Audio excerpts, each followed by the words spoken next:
Greetings, pilots! Let's talk about some essential things for successful air combat. About the afterburner, flaps, optimal altitude, and other important things.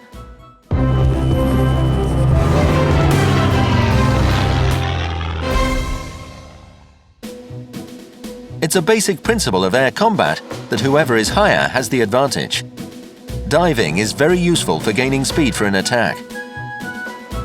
Try to gain altitude at the start of a match. The rate of climb parameter shows the rate at which the aircraft gains altitude without losing speed. You can climb faster by using the afterburner. This mode gives you a temporary boost to the engine's power at the cost of overheating. Every aircraft has its own afterburner time, with heavy fighters having the longest continuous activation. Let's use them as an example and review how to use it properly. As the match starts, set your plane at a 30-degree angle above the horizon and start climbing. Climb rate should not drop below optimal. An indicator on the HUD helps in this task. As soon as the marker gets to the edge of the bright green area, engage the afterburner. Once enough speed has been gained, disengage it.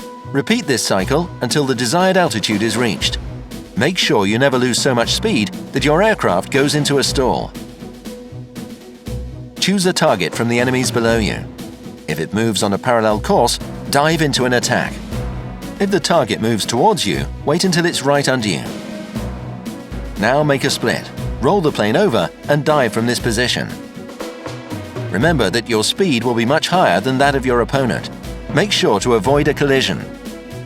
If your plane has powerful weaponry and can destroy an enemy fast, then it's better to attack when having a high speed. If the target is destroyed, climb back up, use the afterburner wisely, and pick your next target.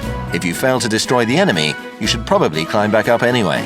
You'll be safer and will have a chance to look around from on high. This technique is called boom and zoom. The second way of attacking from a dive is tailing an opponent. Match your speed to his. To do this, lower the engine's power and activate the flaps. Once your speed is equal, shoot the target until it is destroyed. The flaw in this technique is losing your speed. Climbing back up will be harder than after using the boom and zoom. While in combat, try to keep track of the map. It shows Allied planes, ground targets, and spotted enemy aircraft. You can see their numbers and destination. When you press and hold the Alt key, you can see the markers that represent plane types. To get additional info, toggle on the radar display in the game settings. With its help, you can instantly see the positions of nearby enemies. If the triangle representing the plane is filled, it means that the plane is higher than you. An empty triangle means it is lower. Try not to leave your plane's optimal altitude for long. You can check the numbers in your garage in the selected aircraft's parameters. While maintaining optimal altitude, the plane has its best mobility and speed. If you fly higher or lower, your plane loses performance.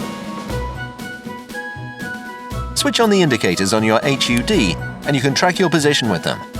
The altitude band is found on the right side. The optimal altitude range for your plane is marked with a bright green color. A high altitude is not only useful for attacking, you can use it to escape from someone on your tail. However, this only works if your plane can dive faster than that of the opponent's. You need to know the parameters of your own plane as well as those of the enemy's in order to effectively utilize this technique. In general, heavy aircraft can escape from light ones by diving. Thanks to a great afterburner time, the heavy fighters are good at climbing and have a very good diving speed. These planes are great at vertical maneuvers, but they are unsuited for a turning fight. There are, however, planes which are made for horizontal combat. Which maneuver type is better for an aircraft is determined by its design. All biplanes are good at turning. The jets are best at vertical movement. The parameters of single-engine monoplanes depend on the nation. The Yaks and the Japanese fighters are in their element in a turning fight. German and American planes perform better in vertical combat. The LA series fighters are good all around. An aircraft's mobility also depends on the installed modules. The heavier the weapon's loadout, the worse the plane is at turning. Many fighters in World of Warplanes can be configured to two schemes, either as a mobile hunter or a heavily armed but slow interceptor. Depending on your style of play, you can boost your mobility or your firepower. There are limits though. Even if you make your heavy fighter lose as much weight as possible, it'll not be able to outturn a light aircraft. Another way to tighten your turn is the use of flaps. They're used to lower the plane's speed and for pulling the nose around faster. The slower you fly, the smaller your turning radius becomes. Don't slow down too much and risk putting your plane into a stall, however. Keeping your speed in the green area is generally the most effective approach. Flaps are also useful in other situations where you need to lose speed fast. For example, when you're tailing someone or when someone gets behind you. You can lower your speed to a point where the opponent will fly past you. Suddenly, hunter and prey have switched roles. That is all. Good luck in battle!